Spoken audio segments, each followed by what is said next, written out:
بسم اللہ الرحمن الرحیم۔ السلام علیکم سامعین، جیسا کہ آپ لوگوں کو پتہ ہے کہ صلاح الدین ایوبی کی قصے کا چوتھا قسط چل رہا ہے۔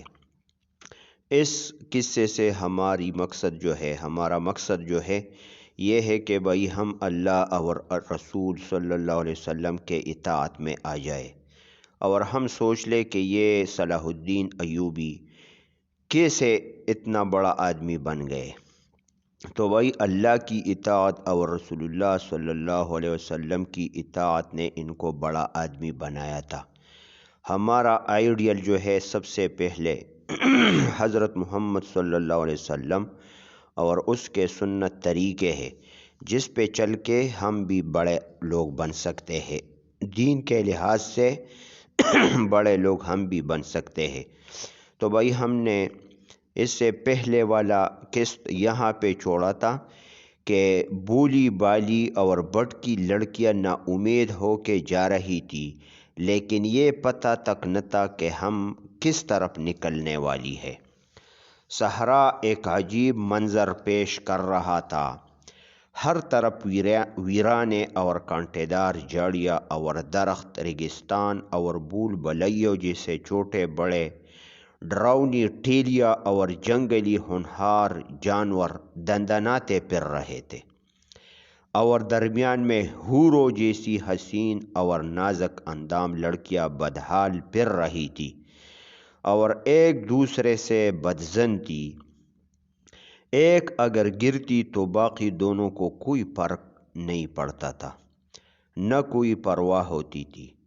چپ چاپ تینوں نامعلوم منزل کی طرف رواں دواں تھی کہ اچانک تینوں نے قبلے کی طرف دیکھ کر محسوس کیا کہ کوئی بارش آنے والی ہے۔ تینوں خوش ہو گئی اور معلوم نہ تھا کہ یہ تو ان تینوں کے لیے اجل بن کے آئے گی۔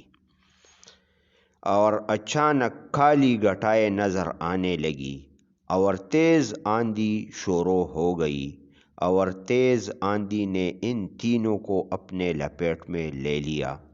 لڑکیاں ادھر ادھر بھاگ رہی تھی اور دیکھنے لگی کہ کسی جگہ کہیں آرام کر لے، لیکن چھپنے کی کوئی جگہ نہ ملی، اور تین لڑکیاں تیز آندھی کے رحم و کرم پر تھی۔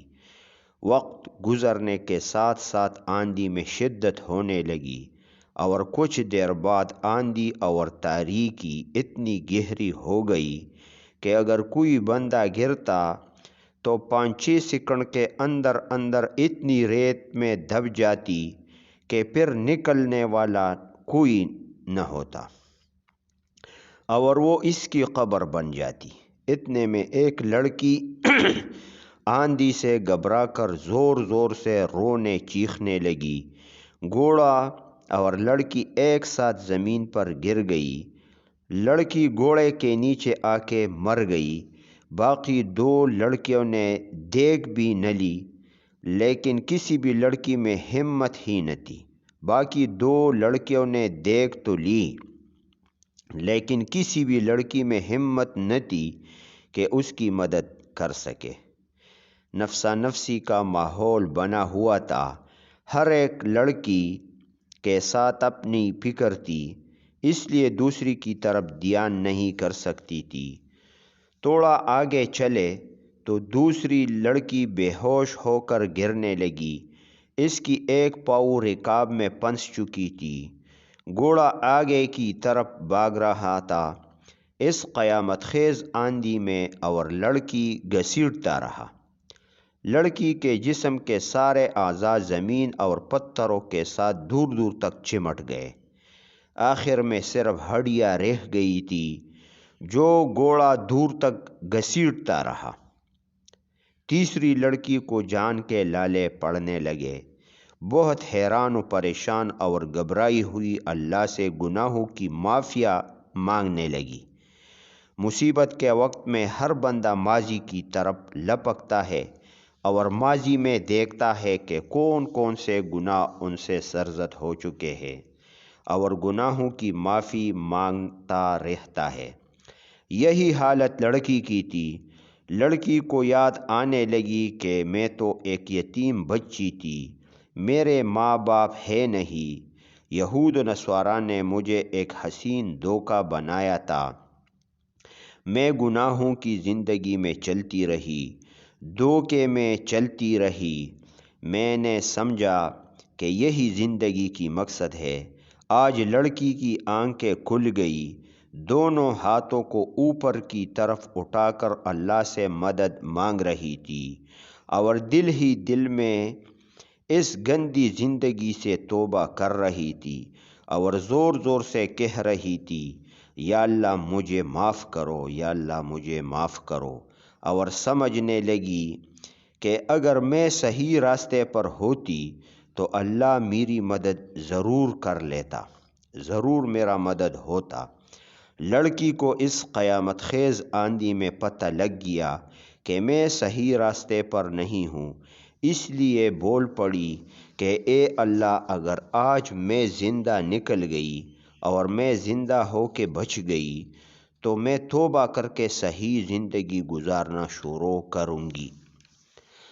لڑکی سسکیوں میں بے ہوش ہو کے گھوڑے پر دوہری ہو گئی تھی، ایک ہاتھ اور ایک پاؤں گھوڑے کی ایک طرف اور دوسری ہاتھ اور دوسری پاؤں دوسری طرف۔ گھوڑا بھی تھک چکا تھا، تیز چال نہیں چل سکتا تھا، آرام آرام سے جا رہا تھا، اوپر لڑکی بے ہوش پڑی تھی۔ اس دوران قیامت خیز آندھی تھم چکی تھی، گھوڑا پانی اور چارے کے تلاش میں جا رہا تھا۔ بہت دور سے گھوڑے نے محسوس کیا تھا کہ ادھر ایک نخلستان ہے، یعنی نخلستان ایسے جگہ کو بولتے ہیں جہاں پانی ہو اور سبزہ ہو اور درخت ہو اور گھاس وغیرہ ہو اور پانی کا چشمہ ہو، تو اس کو نخلستان کہا جاتا ہے، جہاں پانی بھی اور چارہ بھی مل سکتا ہے۔ اللہ نے جانوروں میں بھی یہ صلاحیت رکھی ہے کہ پانی کس طرف ملے گا، یہ سمجھ سکتا ہے ہر جانور کہ پانی کس طرف ملے گا۔ تو اس کے بعد احمد کمال کے پاس یہ گھوڑا پہنچا۔ لڑکی کے اس مصیبت کو بیان کرنا ادھر اس لیے مطلوب تھا کہ آگے فیض الفاطمی کا ذکر آ رہا ہے۔ فیض الفاطمی اور رجب دونوں کا یہی پلان تھا، آگے سارا پلان بے نقاب ہونے والا ہے۔ ہم نے بات اس جگہ چھوڑی تھی جب علی بن سفیان 50 فوجیوں کے ساتھ لڑکی کے پیچھے جا رہے تھے اور فیض الفاطمی کو رنگے ہاتھوں گرفتار کرنا چاہتے تھے، اس لیے کہ صلاح الدین ایوبی رحمۃ اللہ علیہ نے حکم دیا تھا کہ فیض الفاطمی جیسا وفادار بندہ کبھی بھی غدار نہیں ہو سکتا ہے، اگر غدار ہے تو ثبوت کے ساتھ فیض الفاطمی کو گرفتار کر لینا، بغیر ثبوت کا کبھی گرفتار نہیں کرنا۔ اس لیے کہ فیض الفاطمی زبان کا بہت میٹھا اور نائس انسان تھا، ظاہری طور پر فرشتہ لگ رہا تھا اور صلاح الدین ایوبی رحمۃ اللہ علیہ کا بہت پسندیدہ شخص تھا۔ صلاح الدین ایوبی رحمۃ اللہ علیہ مان نہیں رہا تھا کہ فیض الفاطمی بھی یہود و نصارا کے ہاتھوں میں کھیل سکتا ہے۔ لیکن جب ایک ویران کھنڈر میں پہنچ گئے تو یہ کھنڈر فرعون کے وقت کا ایک ایسا پیچیدہ کھنڈر تھا کہ کبھی بھی لوگ اس کے طرف جاتے بھی نہیں تھے۔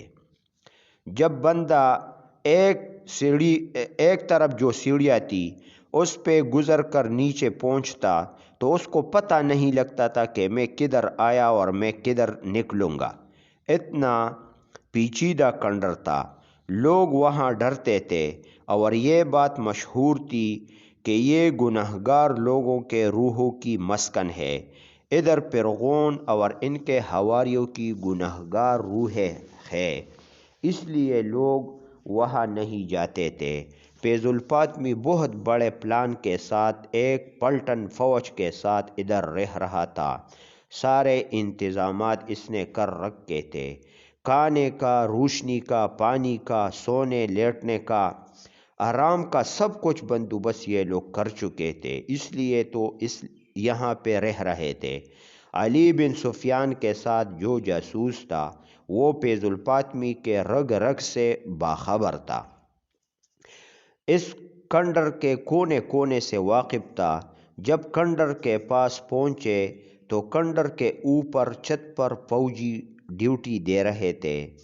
جب فاطمی کی فوجیوں نے اندھیرے میں 50 فوجیوں کو دیکھ لیا تو سیدھا فاطمی کے پاس پہنچے اور ان کو اطلاع دی کہ ہمارے تعاقب میں فوج پہنچی ہے، لیکن لڑکی اور فاطمی کی مذاکرات کے لیے علی بن سفیان نے درمیان میں کم از کم 1 گھنٹے کا وقفہ دیا تھا اور سمجھ رہا تھا کہ ابھی لڑکی نے سارے راز فاطمی سے اگلوا دیے ہوں گے۔ علی بن سفیان کی فوج سیدھا اس کمرے میں پہنچی جہاں لڑکی اور فاطمی بیٹھے تھے۔ فاطمی نے جب سنا کہ فوجی پہنچے ہیں تو سارے کنڈر میں بھگدڑ مچ گئی۔ ادھر جو بھی فوجی تھے یہ سارے غدار تھے، کوئی ایک طرف بھاگنے لگا تو کوئی دوسری طرف۔ فاطمی نے جب دیکھا کہ ابھی تو میں رنگے ہاتھوں گرفتار ہو جاؤں گا تو فوراً خنجر نکال لی اور لڑکی کے پیٹ میں گھما دیا۔ لڑکی تڑپ رہی تھی زمین پر اور فاطمی غائب تھا۔ احمد کمال فوراً لڑکی کی طرف لپکا، لڑکی کو کمبل میں لپیٹ کر اٹھا لیا۔ احمد کمال پہ عجیب قیامت ٹوٹ پڑی تھی۔ علی بن سفیان سے اجازت لے لی کہ میں لڑکی کو حکیم کے پاس پہنچانا چاہتا ہوں۔ 3 بندے احمد کمال کے ساتھ ہو گئے۔ لڑکی کو جب کمال نے اٹھا لی تو لڑکی بولنے لگی، کیا میرا فرض پورا ہو گیا؟ بہت تکلیف کے وقت میں اور بہت اداسی کے عالم میں لڑکی کہہ رہی تھی، کیا میرا فرض پورا ہوا یا اب بھی باقی ہے؟ سارا قصہ علی بن سفیان اور کمال کے سامنے سنانے لگی کہ ابھی ابھی فاطمی نے کیا کہا۔ علی بن سفیان کے بندوں میں ایک بندہ ایسا تھا جو سارے کنڈر سے واقف تھا۔ فاطمی اور دیگر فوجیوں کو الگ الگ جگہوں سے گرفتار کر لیا۔ راستے میں لڑکی درد سے چیخ بھی رہی تھی اور خوش بھی ہو رہی تھی کہ میں احمد کمال کے گود میں ہوں۔ راستے میں بہت سارا خون رس چکا تھا، سارا خون لڑکی کے جسم سے بہہ چکا تھا۔ جب ہیڈ کوارٹر پہنچے تو ایمرجنسی جیسا سما لگ گیا۔ بہت سے حکیموں کو نیند سے بیدار کرا لیا گیا۔ حکیموں نے بہت کوشش کی لیکن لڑکی کی حالت غیر تھی۔ لڑکی کی انتڑیاں خنجر کے وار سے ٹوٹ چکی تھی، اس کو کسی بھی صورت پیوند نہیں لگ سکتا تھا۔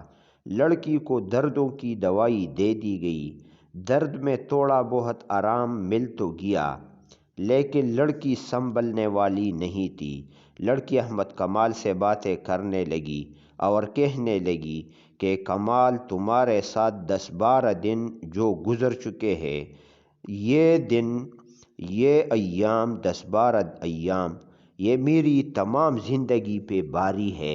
اتنا خلوص اور پاک محبت میں نے کسی بھی جگہ کسی سے نہیں دیکھی ہے۔ لڑکی احمد کمال کے ہاتھ اپنے ہاتھ میں لیے درد سے کراہ رہی تھی۔ لڑکی احمد کمال کے ہاتھ کو اپنے ہاتھ میں لیے درد سے کراہ رہی تھی۔ کبھی موڈ میں آ جاتی اور کبھی دورے پڑتے۔ ساری رات احمد کمال سو نہ سکا۔ احمد کمال بھی رو رہا تھا اور لڑکی بھی۔ لڑکی جب ہوش میں آ جاتی تو فوراً بول پڑتی، کمال، تو نے میرے ساتھ شادی کر لی نا؟ تو نے میری محبت کو قبول کر لیا نا؟ کمال کچھ بھی نہ بولتا اور رو رہا ہوتا۔ اسی میں صبح کا اجالا لگ گیا۔ کمال پریشان بیٹھا تھا کہ اسی اثنا میں صلاح الدین ایوبی نماز سے فارغ ہو کر لڑکی کی عیادت کرنے پہنچ گیا۔ کمال صلاح الدین ایوبی کے احترام میں کھڑا ہونا چاہتا تھا کہ لڑکی نے اس کا ہاتھ تھام لیا اور کہنے لگی کہ کمال میرے ساتھ بیٹھو، مجھ سے جدا نہ ہو جاؤ، میری زندگی کا کوئی بھروسہ نہیں ہے، میں زندگی کی آخری سانسیں لے رہی ہوں، اس لیے مجھ سے اٹھنا نہیں، مجھ سے دور نہیں جانا۔ صلاح الدین ایوبی رحمۃ اللہ علیہ نے اسے منع کیا کہ لڑکی سے ادھر ادھر نہ ہونا، پاس بیٹھے رہنا۔ اسی ٹائم لڑکی زندگی کی آخری سانسیں لے رہی تھی۔ صلاح الدین ایوبی رحمۃ اللہ علیہ بھی بہت افسردہ کھڑے تھے کہ ایک یتیم اور لاچار اور بے یار و مددگار لڑکی اور چھوٹی سی بچی، تقریباً اس کی عمر اس وقت 18-19 سال تھی، اپنوں سے دور کمال کے عشق میں تڑپ تڑپ کر مر رہی ہے۔ صلاح الدین ایوبی رحمۃ اللہ علیہ کے بھی آنسو نکل رہے تھے۔ لڑکی پر اس بار جو دورہ پڑا، اس دورے سے جانبر نہ ہو سکی، اس دورے سے نہیں نکلی، اور لڑکی جسم سے روح پرواز کر گئی، لڑکی کے جسم سے روح پرواز کر گئی۔ جو لوگ موجود تھے سارے داد دے رہے تھے اور لڑکی کی مغفرت کی دعائیں دے رہے تھے اور احمد کمال کو دلاسا دے رہے تھے۔ آخر کار صلاح الدین ایوبی رحمۃ اللہ علیہ نے لڑکی کی کفن دفن کا انتظام کیا اور لڑکی کو مسلمانوں کے مقبرے میں نماز جنازہ ادا کر کے دفن کیا۔ باکردار لوگ ہدایت کے چراغ ہوتے ہیں، یعنی جو لوگ اللہ اور اللہ کے رسول کی اطاعت میں زندگی گزارتے ہیں تو وہ دوسرے لوگوں کے لیے جنت جانے کا ایک راستہ بن جاتا ہے۔ احمد کمال جیسے لڑکوں کو یہود و نصارہ دیکھتے ہی فوراً اسلام قبول کر لیتے تھے۔ یہ سارا کمال سلطان صلاح الدین ایوبی کا تھا۔ اس کے فوج میں لاکھوں احمد کمال جیسے لڑکے موجود تھے، جو آگے چل کر ایک ایک کا عجیب سے عجیب تر قصہ اور واقعہ آپ لوگوں کو سناؤں گا، لیکن آپ لوگوں سے بھی عرض ہے کہ ہماری حوصلہ افزائی کے لیے ہماری چینل کو سبسکرائب کریں، شیئر کریں اور کمنٹ میں ضرور بتائیں کہ آپ لوگوں کو یہ واقعات کیسے لگتے ہیں۔ تو بھائی ان قصوں میں ایک حدید کا ایک واقعہ آنے والا ہے جو اس سے بھی دردناک ہے کہ یہ حدید پہ کیا گزرا، اور حدید ایک پاکیزہ بندہ تھا، ایک پاکیزہ لڑکا اور نوجوان لڑکا تھا، لیکن اللہ نے اس کی ایمان کی حفاظت کیسے کی۔ تو بھائی اس سے ہم یہ سمجھ جائے کہ بھائی جو لوگ اپنے آپ کو گناہوں سے